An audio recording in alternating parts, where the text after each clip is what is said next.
to kick off this meetup, we will be having a conversation with Nate from Bitta and Peter Pan from 1KX. So please give a round of applause to our first guests.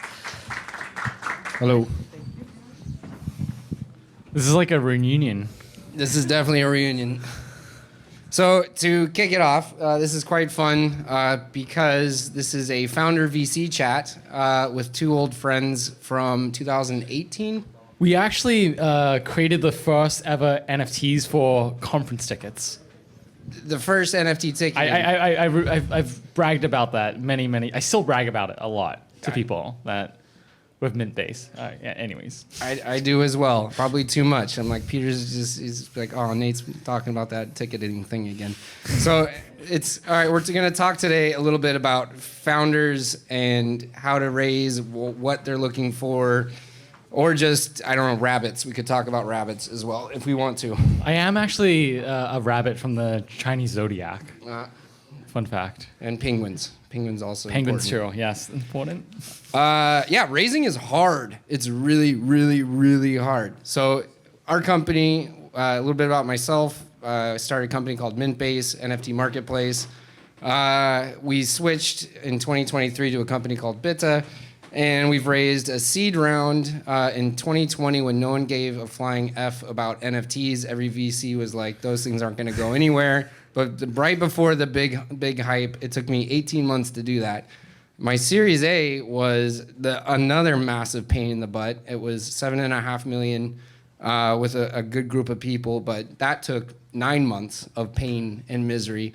So it's kind of nice to have a conversation with this guy. Maybe you can introduce yourself, a little backstory on some things too.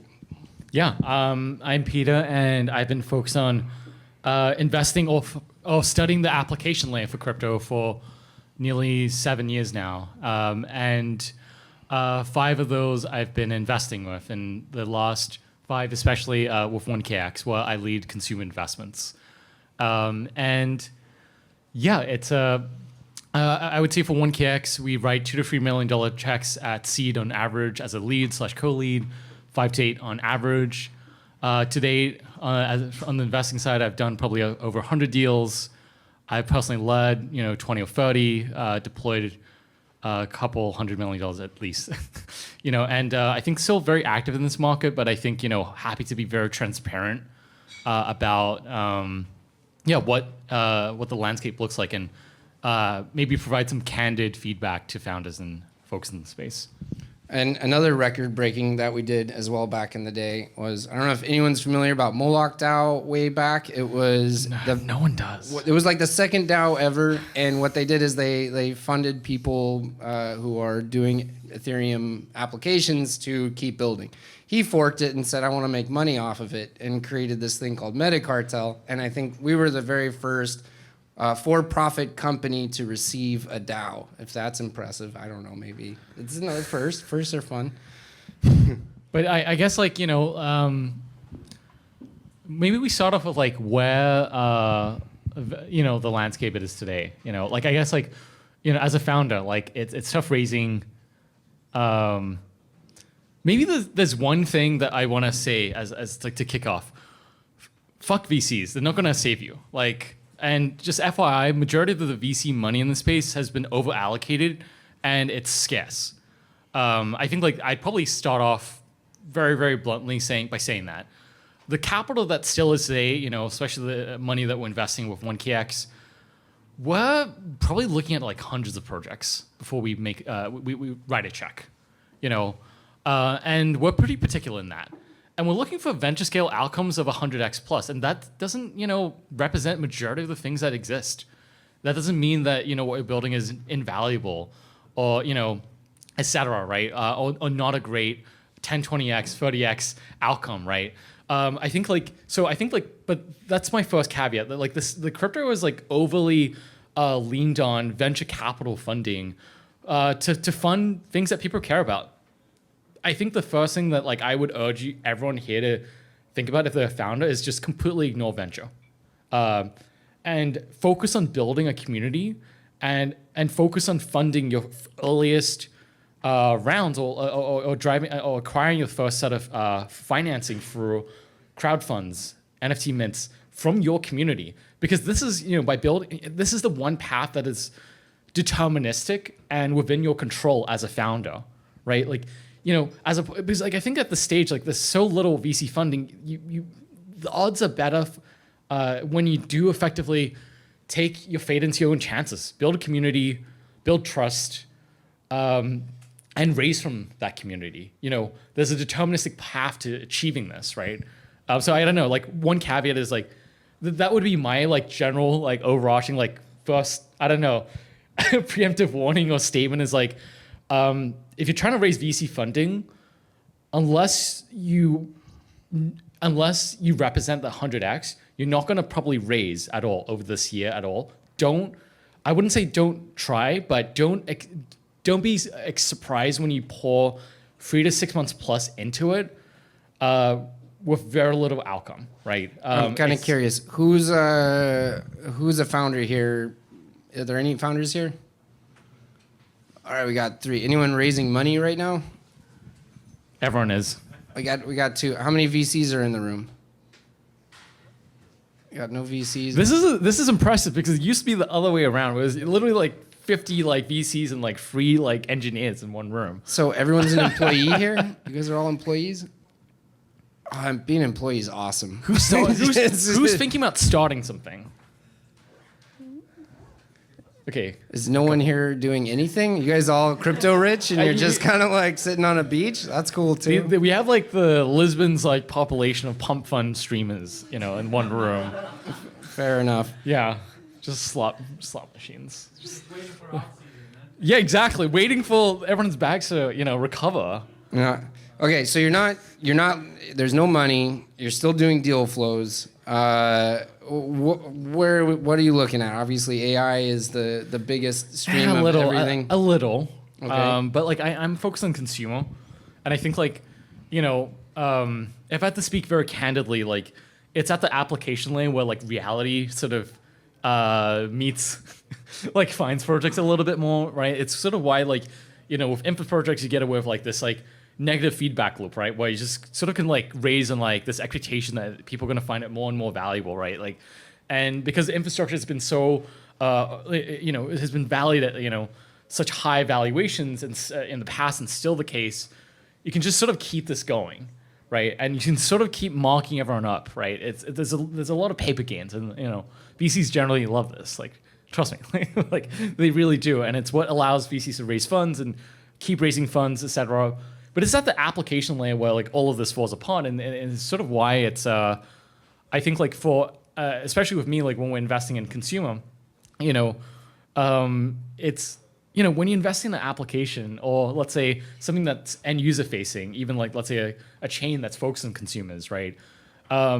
Like there's real metrics that sort of determine your fate, right? Mm-hmm. And from that perspective, I think we're like taking a bit of a wait and see approach and being selective of what sort of bets we make in AI. But what I think, we're spending most of our time outside of that. I mean, on the infrastructure side for 1KX, we do. I think we invest broadly across the stack too, right? And we've always been. I think like there's actually like we get laughed at by other VCs for being like the fundamentals fund. We're like apparently one of the last like fund that believes in fundamentals, and we're like kind of like. It's kind of like both like an honor, but also like we're kind of the a semi joke at that point too, and then we it's like we're investing in infrastructure not because it's AI, but because there's fundamental adoption, and then the technology I think is like interesting from a adoption perspective, right? But I think majority we probably like allocated, majority of our dollars allocated over the last like 12 months.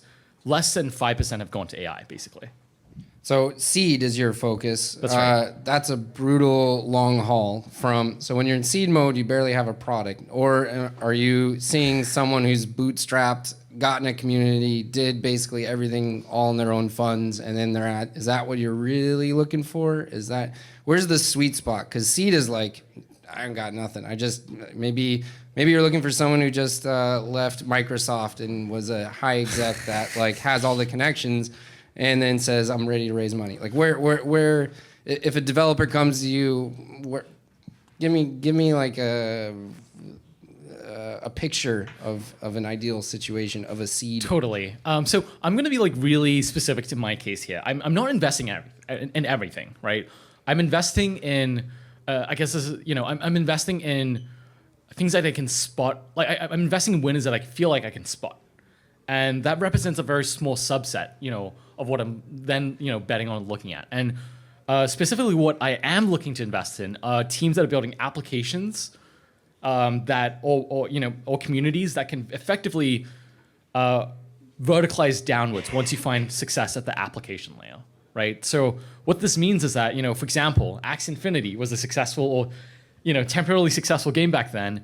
They were able to leverage that traction to, launch their own chain and own further aspects of the stack, right? It allows them to capture more value, right? And I think this is sort of similar. You can look at Coinbase, centralized exchange first, then they launch their own network underneath, right, to capture more value, expand through the stack.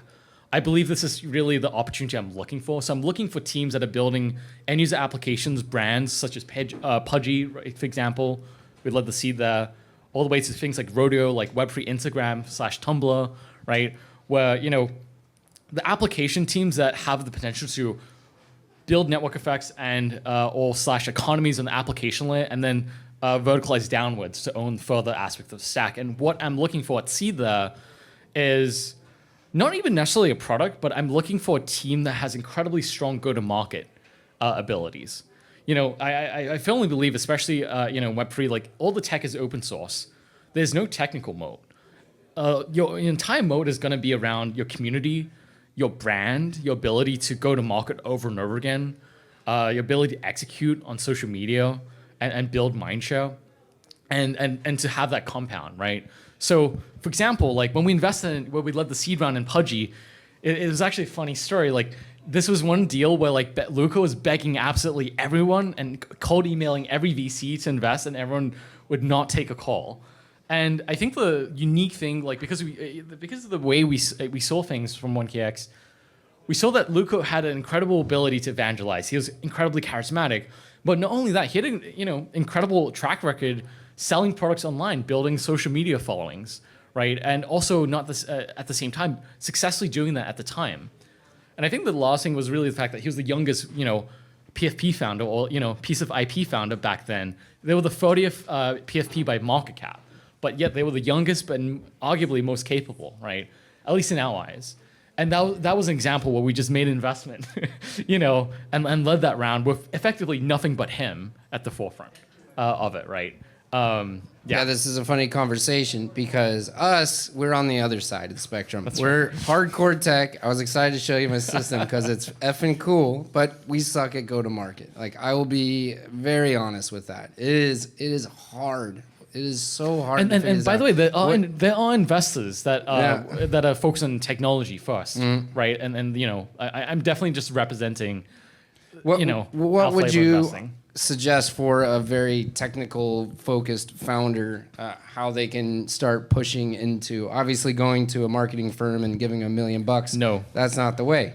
Don't give money to marketing firms for the love of Christ. You're gonna just light that money on fire, and But yeah, I think so there are founders that I think you gotta have this mentality as a founder of like, it's not your job to do things that you're good at and like the things that you like. It's sort of your job to do whatever is necessary. And if your job is your job needs you to become good at something, you should just grow up and try to sort of evolve a little, right? And I think try to figure it out. Don't avoid the problem.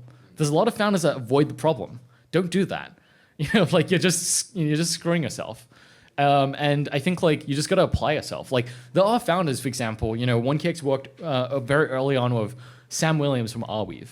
Mm-hmm. A great example of a highly technical founder. Brilliant. On the research side, but really I think go to market, brand building, evangelization was not his skill set, right? Not really his strength. And it just this was Lars and Chris from 1KX back then working with him.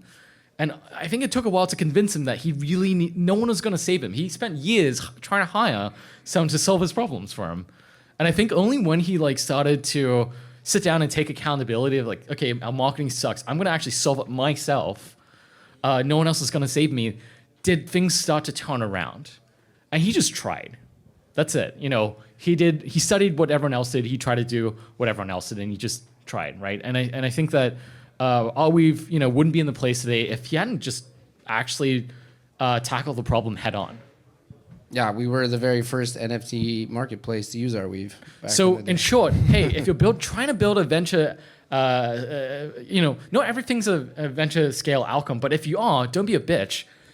Pick up the pieces and try to run into the problem. Like, this is not easy, and it's not gonna solve itself. You said in a tweet recently, if you take a contrarian point of view, be prepared for a lot of pain. What did you mean by that? It means investing into the application layer. I mean, I think like this is more like like a fortune cookie tweet. There's a lot of them on my Twitter. It's like it's used to fill the gaps between like my actual ideas, like in the algo. You have to feed like Twitter enough content so it like amplifies your content. So like you're gonna find them like littered, throughout my profile. Anyways, I mean like the essence of that is that the best returns come from being the only bid, aka like buyer in the market. That's kind of it, and it's like this. I think like the best like investing is done not when you're price sensitive, but when you're running into fear, and like sort of in markets like fear and greed are like two sides of like it's like the sun rising, setting, and then the moon rising, right? It's sort of like it's nature. This is gonna happen, and it's sort of like it's gonna happen whether you rationalize it or not, right? Whether you understand how the sun works or not, it's gonna happen, and that's what markets are. The outcome of fear and greed, and when things are fearful, no one's buying, no one's investing, and that's usually where the best outcomes are.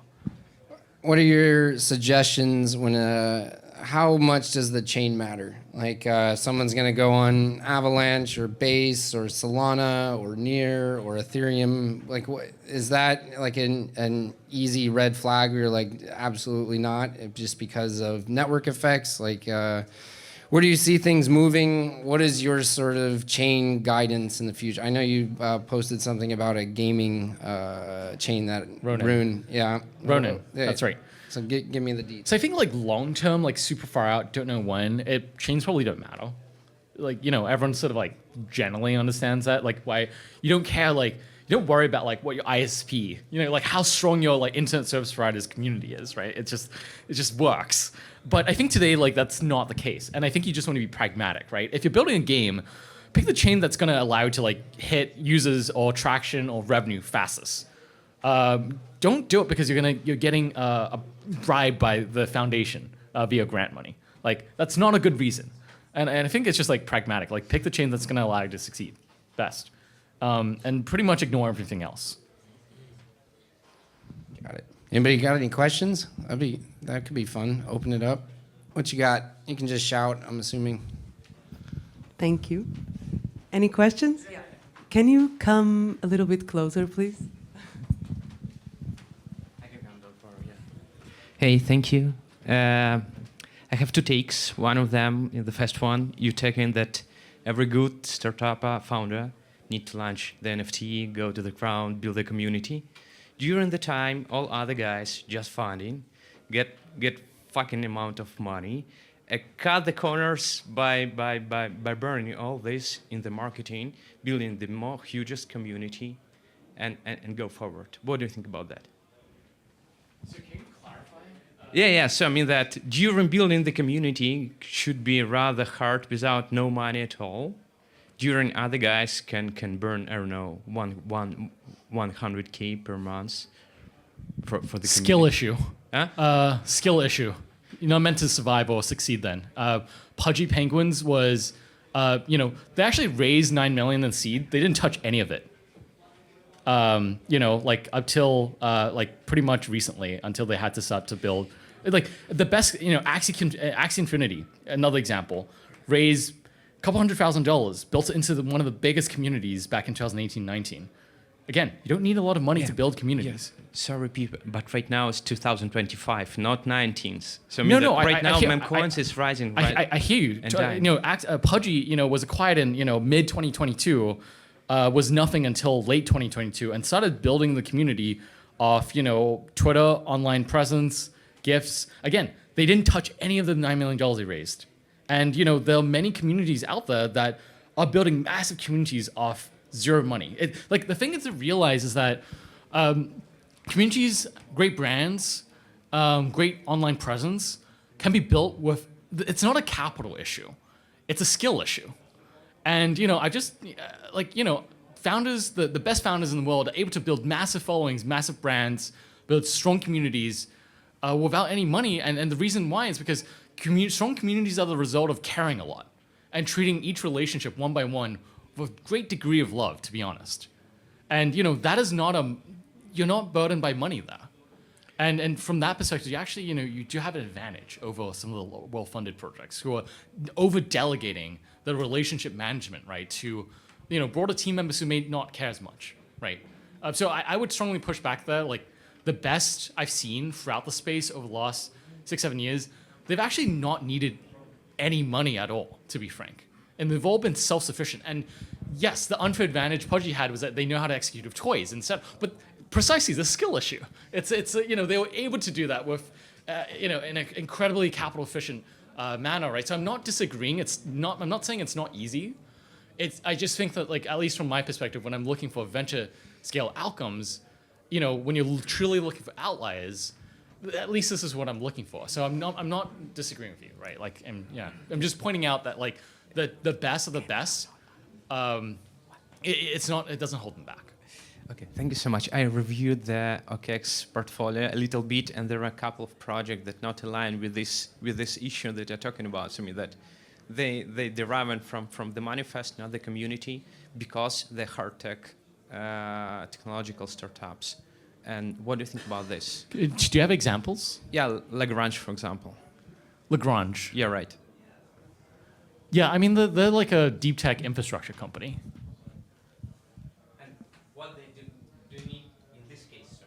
Yes, this is R&D. This is not, this is definitely not like a community-facing, like consumer company. Yeah.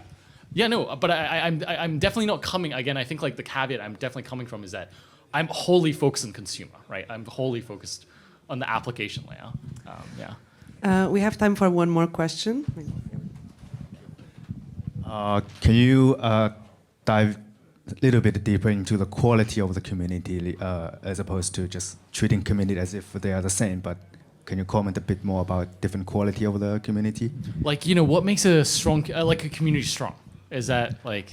Or some community are more like a farming community, or different type, and some are for the long term, some are for the vibe, whichever the property of the community is. Can you comment about that? Ideally, you want the good ones. Yeah, what is a good one? That's my question, I guess. What is good? What is bad? It's a great question, right? Someone who cares about what you're doing deeply. Like, let's put it this way. When your token tanks like 90%, whoever sticks around is probably like good. Or like, if there's no financial incentive at all to participate, it's probably a good sign. I think the best sign is that, so my number one like sign of like, I would say like indicative of like a great community is when people are just simply friends of each other, amongst the community, right? Because like any hot chain of the month or any hot project of the month is going to have quote unquote community, right? Speculators, farmers, etc. They come and go. I think what remains is what's truly valuable as true community members, right? And I think like the reason why there are any true community members are because there's real intrinsic values and a real intrinsic mission behind what you're trying to build, and there's strong trust between the core team or founders and amongst community members around that, right? And that's what I mean by like, it doesn't, to build a great community, it's not a matter of money. It's about how well can you convince and evangelize a core strong mission, and how do you, build trust and belief in that with one person at a time, and how do you create true belief, right? And how do you win for that community to create true belief and increasingly more and more belief, right? And it just takes a lot of time and care, to be frank. Awesome. Thank you.